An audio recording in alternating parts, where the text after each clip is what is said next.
So yesterday in New York, ZTE held I would call it kind of a small press event for a brand new smartphone that's revolutionary and unlike any other. It is the Axon M. Joe, why are you laughing? Well, I would say it's unlike any other, but Yes. it is pretty unique for 2017.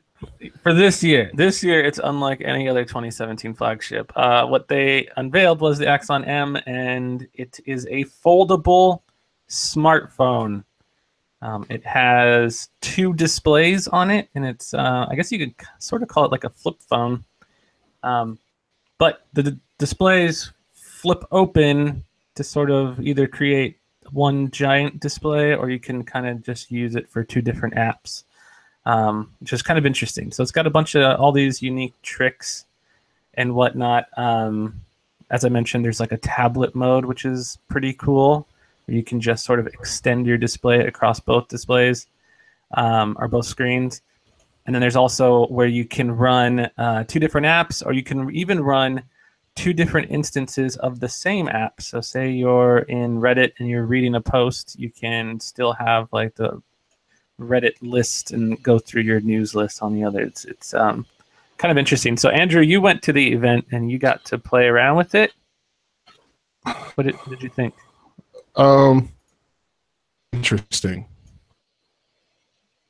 Like you said, it's nothing that we haven't seen for a few years, but it's definitely a first for 2017. I was just kind of surprised about this, the way that they did it, because like if you look at it, there's only one camera on it. There's no fingerprint sensor on either display. It's embedded in the power button, which I was actually wondering about that. Yeah, which is on the side. Yeah, it's on the side. It's got the kind of thing I'm on the fence about in general is the specs. So it's got the Snapdragon 821, 4 gigs of RAM, 64 gigs of expandable storage, which is nice. It does have a headphone jack, so people won't freak out about that. USB-C, a decent battery. I think it's like 3180 milliamp hours. But I was just a little surprised that it doesn't have the 835 in it. Yeah. Another thing that ZTE announced was that it's shipping with Android 7.1 Nougat, and all they said about Oreo was that it's coming later. They didn't give us like a specific like time frame to rely on it for, which I think is a little disappointing considering the fact that Oreo's already been out for a couple of months.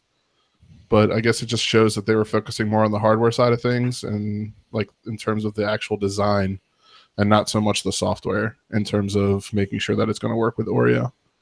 Yeah. So there's a lot of, interesting little tricks and stuff that it does, and a lot of customizations ZTE had to do. They said it's not necessarily compatible. A lot of the features aren't going to be compatible with every application. So there's a bunch. I think they said all the core ones that come preloaded on the device should work okay. And there's weird little 3-finger gestures and whatnot. And apparently the reason this works better than, say, the, what was that? Kyocera Echo that launched on Sprint, I don't know, a couple of years back, is that the reason behind it is because now Android is more, it already natively supports split screen apps and whatnot.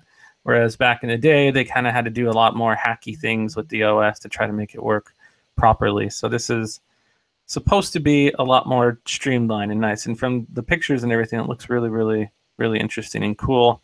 But like you said, the specs are kind of mainly just the processor. Yeah. Sort of Did they announce price or availability? It's coming later this year, and pricing is around like $700 or so, like $750, I think. 25 or something, right around there. $725 or 20, but it's only available on AT&T. It's not going to be, at least in the US, it's not coming to any other carriers.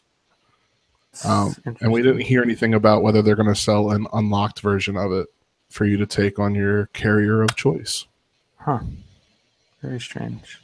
But, yep. So I guess that is the ZTE Axon M. For more, check out the post on Phandroid.com, and you can see Andrew's hands-on as well. With that, we'll see you guys next time. Thanks for watching.